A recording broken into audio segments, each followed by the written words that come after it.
GB Pant अभियांत्रिकी एवं प्रौद्योगिकी संस्थान घोड़दौड़ी में आयोजित 5 दिवसीय ऑनलाइन कार्यशाला का शुभारंभ संस्थान के प्रभारी निदेशक व जिलाधिकारी पौड़ी विजय कुमार जोगदंडे ने किया।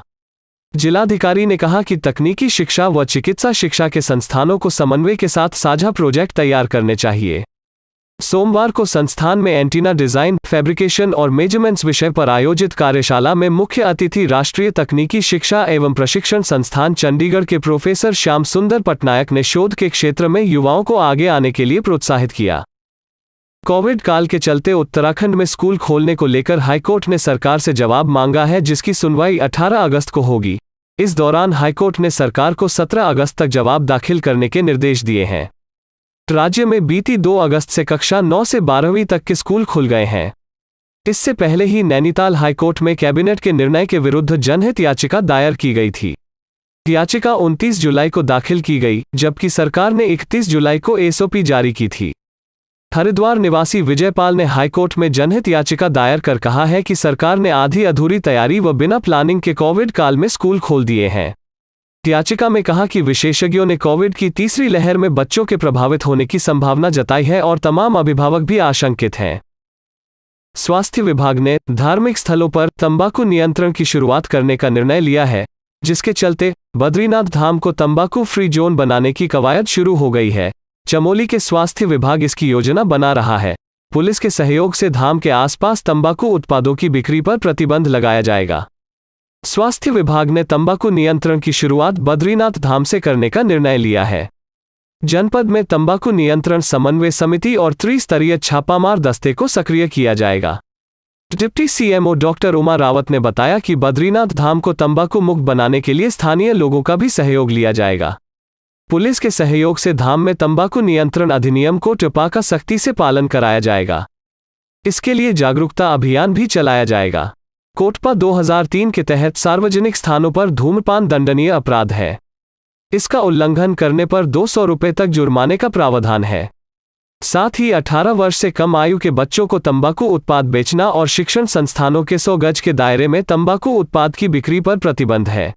आज सितारगंज हथियारबंद बदमाशों को पकड़ने गई पुलिस टीम पर बदमाशों ने फायरिंग झोंक दी, जिसमें एक कांस्टेबल घायल हो गया। 2 बदमाश पकड़ लिए गए हैं। बदमाशों की क्षेत्र में बड़ी वारदात को अंजाम देने की मुखबिर की सूचना पर कोतवाल प्रकाश सिंह दानू ने 3 टीमों का गठन कर एसएसआई सुधाकर जोशी के नेतृत्व में रंसाली जंगल से सटे नलई और बिजराटा गांवों में घूम रहे असलहाधारियों को पकड़ने के लिए रवाना किया। हथियारबंद बदमाशों को पकड़ने गई पुलिस टीम पर बदमाशों ने फायरिंग कर दी। इस दौरान एक कांस्टेबल घायल हो गया। उसके सिर पर गंभीर चोट आई है। मुठभेड़ के बाद पुलिस ने 2 बदमाशों को धर दबोचा, जबकि 3 मौके से फरार हो गए। पुलिस ने पकड़े गए बदमाशों के खिलाफ जानलेवा हमले समेत कई संगीन धाराओं में केस दर्ज कर जेल भेज दिया है। पुलिस ने बदमाशों से 3 बाइकें, 2 तमंचे और कारतूस बरामद किए। श्रीदेव सुमन विश्वविद्यालय इसी सत्र से पहली बार प्री पीएचडी शुरू करने जा रहा है। श्रीदेव सुमन विश्वविद्यालय में इसी सत्र से शुरू होगी प्री पीएचडी। 15 विषयों में 70 सीटें निर्धारित की गई हैं। प्री पीएचडी में दाखिले के लिए विश्वविद्यालय प्रशासन ने पहले जुलाई में प्रवेश परीक्षा आयोजित करने की तैयारी की थी, लेकिन कोरोना संक्रमण और लॉकडाउन के चलते प्रक्रिया आगे नहीं बढ़ पाई। प्री पीएचडी में प्रवेश के लिए कॉमन एंट्रेंस टेस्ट के लिए पाठ्यक्रम तैयार करने के लिए सभी विषयों में कमेटियों का गठन कर लिया गया है। जल्द ही कमेटियों की बैठक आयोजित कर रिपोर्ट तैयार की जाएगी। अगर आप नौकरी की तलाश में हैं तो सावधान हो जाएं। पंतनगर एयरपोर्ट पर नौकरी दिलाने का झांसा देकर ठगी की जा रही है। रुद्रपुर के कई सार्वजनिक स्थलों पर नौकरी दिलाने को लेकर पोस्टर लगाए गए हैं। अभी तक आपने ऑनलाइन खरीदारी, लेन देन, बैंक, एलआईसी के नाम पर ठगी के मामले सुने होंगे।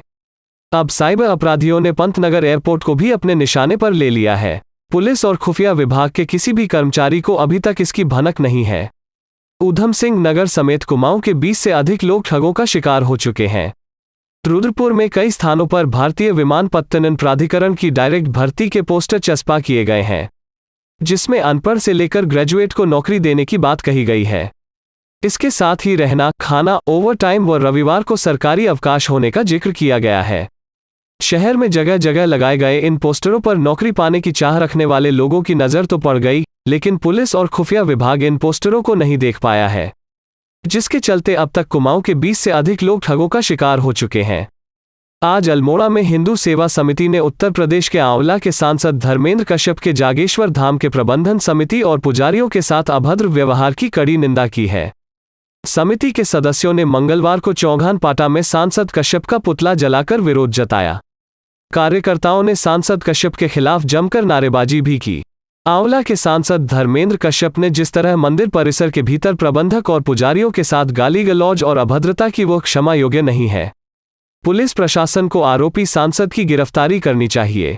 आरोपी सांसद के खिलाफ राजस्व पुलिस में धारा 188 और 504 में एफआईआर दर्ज है।